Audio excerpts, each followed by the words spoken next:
Hello to you watching. So we're back, another week, another episode. This week on The Walking Dead, we start back at camp. Back at the refugee camp where Rick has left his wife and child and all of the other refugees from outside of Atlanta.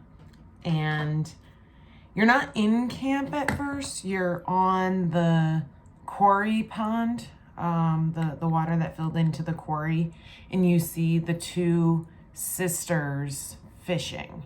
And so this is the one sister who went into the city when Rick was found, and then the other sister who stayed back at home that loves mermaids. And you find out in this scene that the sisters are 12 years apart and that their father taught them how to fish differently. And they start fighting about it at first because they both think they're right, but then they realize that their father was doing what was best for both of them at the time. That one needed to catch and release and the other caught for food. And they laugh about it, and it's nice. It's a nice moment. And then you see the older man that is typically on the top of the RV, keeping watch, notice something weird about his friend who helps with the mechanics on the truck. And you see he's up on the top of the hill digging. So the older guy goes up and checks on him. He's like, "Are you okay? You need to stop. It's too hot. Here's some water." And that's the end of the cold open. Credits roll, and when we come back from the credits, we are reminded that the quartet that's in Atlanta just got to the roof of the department store, and there's no Meryl. There's only a hand and handcuffs, and then all the tools. So Daryl had his breakdown at the end of the last episode, being like screaming and everything. And by this episode, he's calmed down, so that works. They can have a conversation, or at least words as opposed to guttural noises. And they decide that since they had to cut the deadbolt, Meryl obviously got off the roof a different way. And so they follow the blood, and you see it goes down another exit from the roof of the building. Kudos for Meryl, though. He's smart. He tourniqueted his hand so he didn't bleed out right away, because of course he cut off his own hand, if that wasn't obvious. And he was able to get off the roof when all of the walkers were trying to get on the roof. So they follow the trail of blood, and they get to a point where, like, we don't know we have no idea where he's gone. So we need to get the guns like we promised we were going to get. So they start making a plan to get the guns. And the plan involves Glenn, our very young friend, running out on his own to grab the guns while the other guys cover him. Daryl in the one alleyway, and Rick and the other guy in another alleyway. So the plan starts. Glenn runs for the guns, and he's got to be careful because there are still walkers everywhere. And as he's on his way back after grabbing the guns, Daryl has shot a couple walkers, and then there's a non-walker. There's a human where Daryl is, and Daryl is obviously confused because they didn't realize there were any other humans in the area. So they're screaming at each other because the one unidentified human is screaming, and Daryl's like, "You're gonna bring the walkers down on us, like, shut your mouth, be quiet." And he won't shut up. Next thing you know, a couple more non-zombies show up and grab Glenn and the guns. And Rick and the other guy have finally joined Daryl in the alleyway, and they're trying to fight. And Glenn gets taken, as well as the guns. Or no, just Glenn gets taken. The guns make it safely into our refugees' hands. And yeah, so they have one of their guys, and whoever they are have Glenn. And now Rick, being honorable, of course, needs to rescue Glenn, which, you know, seems to be forming a pattern. So they talk to this other guy about, where are you, like, where are they hiding? We need to get our friend back.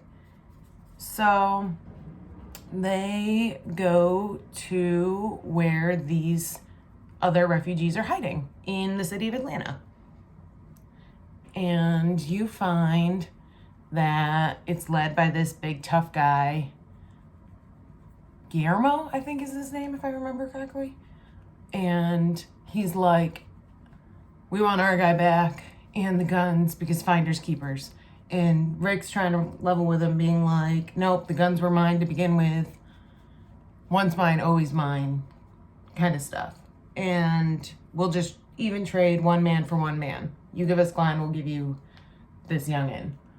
And Guillermo's like, no, that's finders keepers. It's law of the land now. And Rick doesn't accept it. So they walk away, tensions high, and they go back to the department store to come up with a plan, like how to get Glenn back and not give up the guns. Well, they stick to their guns and don't trade the guns, but go back for Glenn. And right before everyone starts shooting everyone, a little abuela comes out. Tiny little Spanish grandma, so cute. Reminds me of pretty much every little grandma that you see in pop culture. And she stops the shooting, and she's speaking in Spanish, and she's like, you have to, what does he want? And she realizes that he's there for Glenn. And so she takes Rick by the hand and leads him to where Glenn is. And all while they're walking through this encampment, Rick sees that it's like a refugee location filled with old people and people who need medicine and are in need and stuff like that. So this Guillermo character is actually taking care of a lot of people and has to act tough because, of course, the world has gone crazy, and this is the only way to ensure safety for his people in this refugee center. So Rick has a heart and feels terrible. And you see that there's a whole nother like refugee society, and it kind of like, oh my gosh, if this is happening here, how many more of these kind of pods are there out there? And it just gives you a greater idea of what's happening outside of the camp that they have found themselves in. So they get Glenn back, they have their guns, and they leave Atlanta without Meryl. And because of course they don't know where Meryl is at this point, the blood trail has run cold, and they don't know what to do next. So you see them get back to where they left the truck in the episode before, and the truck's not there.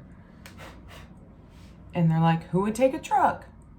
And they've decided that it must have been Meryl.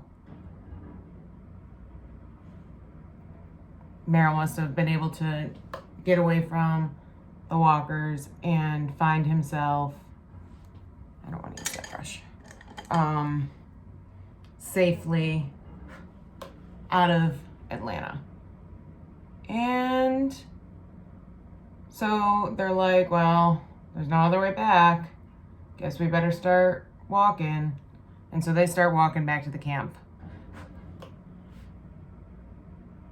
So you get back to what's happening with the camp, and the two sisters have caught a lot of fish, which is great. And so they're gonna have fish fry for dinner. And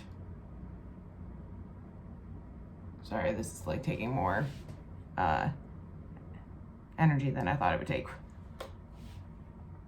And so, but the one guy who was helping the older guy with the mechanics on the trucks is still up digging holes, which is very concerning to everyone. And so Shane approaches him and he's like, "Come on, you're scaring the kids. You gotta calm down. What's happening?" And they get into a confrontation. And in the end, Shane has to take down this other guy and tie him to a tree and just like essentially sedate him so he stops scaring the kids. And flash forward a little bit, you find he apologized. He's still tied to the tree, but he's like, it's gonna be okay. I'm sorry. I got a little winded.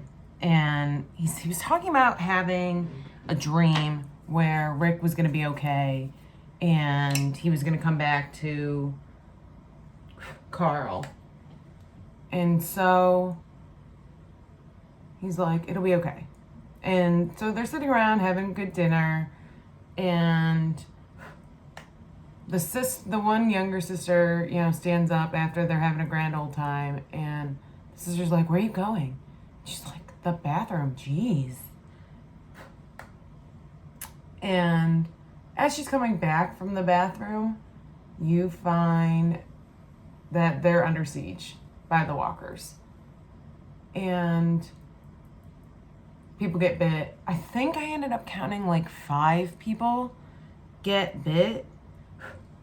The most devastating of which is the little sister, because she dies in her older sister's arms. But Rick and the other 3 get back in time, and so they're able to kill the walkers before everyone ends up dead. But then at the end of the episode, the one guy who was digging holes was like, "I know why I was digging holes now. Because you see so many dead bodies." This is uneven. I don't know if this maybe, I guess I'll try to even it up. But yeah. So that's where we leave it this week. You've got some new dead, bitten by walkers, and you know that there's another community in Atlanta. Something that I'm not looking forward to is that her sister was bitten and then died by the walkers, but her brain's still intact, so chances are they'll have to shoot her so she doesn't come back as a walker. That won't be fun. But anyway, episode 4 of The Walking Dead. Thanks for watching. Bye.